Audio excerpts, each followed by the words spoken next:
നമസ്കാരം. 2 വർഷത്തിനിടെ ഫലസ്തീനിൽ വിവിധ പ്രദേശങ്ങളിലായി 33,000-ലധികം സ്ത്രീകളെയും കുട്ടികളെയും ഇസ്രയേൽ കൊലപ്പെടുത്തിയെന്ന് ഫലസ്തീൻ വിദേശകാര്യ മന്ത്രാലയം. ആധുനിക ലോകം കണ്ട സ്ത്രീകൾക്കെതിരായ ഏറ്റവും രൂക്ഷമായ വിവേചനവും പീഡനവുമാണ് ഫലസ്തീനിൽ നടന്നതെന്ന് മന്ത്രാലയം പ്രസ്താവനയിൽ വ്യക്തമാക്കി. സ്ത്രീകൾക്ക് എതിരായ അതിക്രമങ്ങൾ ഇല്ലാതാക്കുന്നതിനുള്ള അന്താരാഷ്ട്ര ദിനമായ നവംബർ 25-നായിരുന്നു വിദേശകാര്യ മന്ത്രാലയം ഇത്തരത്തിൽ പ്രസ്താവന പുറത്തിറക്കിയത്. 2023 ഒക്ടോബർ 7 ഗാസയിൽ ഇസ്രയേൽ തുടങ്ങിയ വംശഹത്യയ്ക്ക് 2025 ഒക്ടോബറിലാണ് വെടിനിർത്തൽ പ്രഖ്യാപിച്ചത്. ഇക്കാലയളവിൽ അധിനിവേശ വെസ്റ്റ് ബാങ്കിലും ഇസ്രയേൽ രൂക്ഷമായ ആക്രമണമാണ് നടത്തിയത്. 2 വർഷത്തിനിടെ ഇസ്രായേൽ 12,500-ലധികം കൂടുതൽ സ്ത്രീകളെയും 20,000-ൽ കൂടുതൽ കുട്ടികളെയും കൊലപ്പെടുത്തിയെന്നാണ് ഗാസയിലെ സർക്കാർ മീഡിയ ഓഫീസ് അറിയിക്കുന്നത്. 69,000-ൽ കൂടുതൽ ഫലസ്തീനികളാണ് ഇസ്രയേൽ ആക്രമണത്തിൽ കൊല്ലപ്പെട്ടത്.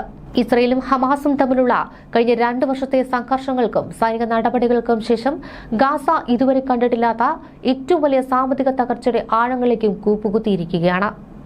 ഗാസയുടെ സമ്പദ് വ്യവസ്ഥ പൂർണ്ണമായി നാശത്തിലേക്ക് നീങ്ങിയതായാണ് ഐക്യരാഷ്ട്രസഭയുടെ വ്യാപാര വികസന സമ്മേളനം പുറത്തിറക്കിയ ഏറ്റവും പുതിയ റിപ്പോർട്ടിൽ വ്യക്തമാക്കുന്നത്. 69 വർഷത്തെ വികസന പുരോഗതിയാണ് സൈനിക നടപടികളിലൂടെ തുടച്ചു നീക്കപ്പെട്ടതെന്നും ലോകത്തിലെ ഏറ്റവും കഠിനമായ സാമ്പത്തിക പ്രതിസന്ധിയാണ് എൻക്ലോവ് നേരിടുന്നതെന്നും റിപ്പോർട്ടിൽ അടിവരയിടുന്നു. ഫലസ്തീൻ പ്രദേശത്ത് ഇസ്രയേൽ തുടരുന്ന സൈനിക നടപടികളിലെ ആഘാതം ഭീകരമാണ്. UNCTAയുടെ കണക്ക് അനുസരിച്ച് 2024-ൽ ഗാസയുടെ മൊത്ത ആഭ്യന്തര ഉൽപാദനം മുൻ വർഷത്തെ അപേക്ഷിച്ച് 83% ഇടിഞ്ഞു. ഇത് എൻക്ലോവിന്റെ സാമ്പത്തിക അടിത്തറയെ തകർത്തു. ഏറ്റവും ദയനീയമായ ചിത്രം പ്രതിശീർഷ GDPയിലാണ്. ഈ വർഷം പ്രതിശീർഷ GDP $161 കുറഞ്ഞു. അതായത് ഒരു വ്യക്തിക്ക് പ്രതിദിനം 50 സെന്റിൽ താഴെ മാത്രം. ഇത് ലോകത്തിലെ ഏറ്റവും താഴ്ന്ന നിലകളിലൊന്നാണ്. 2022-ലെ സാമ്പത്തിക വളർച്ചയുടെ 13% മാത്രമായി സമ്പദ് വ്യവസ്ഥ ചുരുങ്ങിയെന്നും ഈ കണക്ക് കാട്ടുന്നു. സാമ്പത്തിക തകർച്ചയുടെ നേരിട്ടുള്ള ഫലമായി പണപ്പെരുപ്പവും 238%, തൊഴിലില്ലായ്മ 80% കുതിച്ചുയർന്നു.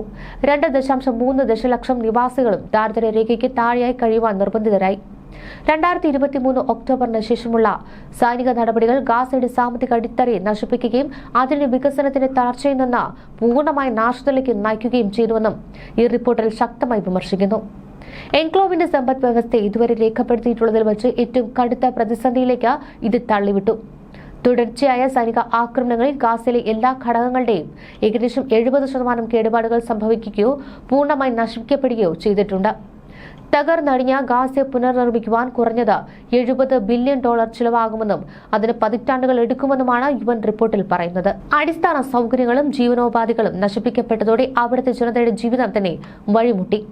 ഇസ്രായേലിന്റെ നിയന്ത്രണങ്ങളും പോരാട്ടങ്ങളും ഫലസ്തീൻ സമ്പദ് വ്യവസ്ഥയെ മൊത്തത്തിൽ തന്നെ സാരമായി ബാധിച്ചു. ഗാസയിലെ സാഹചര്യം രൂക്ഷമായപ്പോൾ വെസ്റ്റ് ബാങ്കും ഇതുവരെ ഉണ്ടായിട്ടില്ലാത്ത ഏറ്റവും വലിയ മാന്ദ്യത്തിലേക്ക് വഴുതി വീഴുന്നുവെന്ന് ഇത്തരത്തിൽ പറയുന്നുണ്ട് റിപ്പോർട്ടിൽ. ഇത് ഇസ്രായേലി സൈനിക നടപടികളെ സ്വാധീനം ഗാസയിൽ മാത്രം ഒതുങ്ങുന്നില്ല എന്നാണ് അടിവരയിടുന്നത്. 2023-ൽ ഒക്ടോബറിൽ ഹമാസ് നടത്തിയ അപ്രതീക്ഷിത ആക്രമണത്തിൽ 1,200 പേർ കൊല്ലപ്പെടുകയും 250 പേരെ ബന്ദികളാക്കപ്പെടുകയും ചെയ്തതിനെ തുടർന്നാണ് ഇസ്രായേൽ ഫലസ്തീൻ എൻക്ലോവിൽ സൈനിക നടപടി ആരംഭിച്ചത്.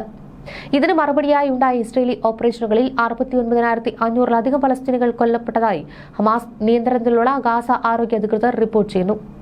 ഒക്ടോബർ 10-ന് ഗാസയിൽ പ്രാബല്യത്തിൽ വന്ന അമേരിക്കൻ മധ്യസ്ഥതയിലുള്ള വെടിനിർത്തൽ പ്രകാരം ഇസ്രായേൽ സൈന്യം എൻക്ലോവിന്റെ ചില ഭാഗങ്ങളിൽ നിന്ന് പിൻവാങ്ങണമെന്നും അവശേഷിക്കുന്ന 20 ഇസ്രായേലി ബന്ദികളെ മോചിപ്പിക്കുന്നതിന് പകരമായി ഏകദേശം 2,000 ഫലസ്തീൻ തടവുകാരെ മോചിപ്പിക്കണമെന്നും ആവശ്യപ്പെട്ടിരുന്നു.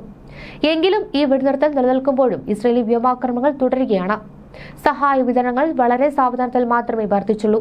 ഇത് സ്ഥിതിഗതികൾ കൂടുതൽ വഷളാക്കിയിട്ടുണ്ടെന്ന് UN ഏജൻസികളും പ്രാദേശിക മധ്യസ്ഥരും മുന്നറിയിപ്പ് നൽകുന്നു. ഇസ്രയേലി സൈനിക നടപടികൾ ഗാസയിലെ ജനങ്ങളുടെ വികസനപരമായ നേട്ടങ്ങൾ തുടച്ചു മാറ്റുകയും അവരെ ചരിത്രത്തിലെ ഏറ്റവും ദയനീയമായ സാമ്പത്തിക പ്രതിസന്ധിയിലേക്ക് തള്ളിവിടുകയും ചെയ്തു. എൻക്ലോവിന്റെ പുനർനിർമ്മാണം ദീർഘവും ചിലവേറിയതുമായ ഒരു പ്രക്രിയയായിരിക്കും. ജീവനോപാധിയും സുരക്ഷിതത്വവും നഷ്ടപ്പെട്ട 2.3 ദശലക്ഷം ജനങ്ങൾക്ക് വേണ്ടി ലോകരാജ്യങ്ങൾ അടിയന്തരമായി ഇടപെടേണ്ടതിന്റെ ആവശ്യകതയാണ് ഈ റിപ്പോർട്ട് ഉയർത്തിക്കാട്ടുന്നത്. സ്ഥിരമായ സമാധാനവും ഉപരോധവും നീക്കലും ഇല്ലാതെ ഈ മാനുഷിക ദുരന്തത്തിന് അറുതി ഉണ്ടാകില്ല.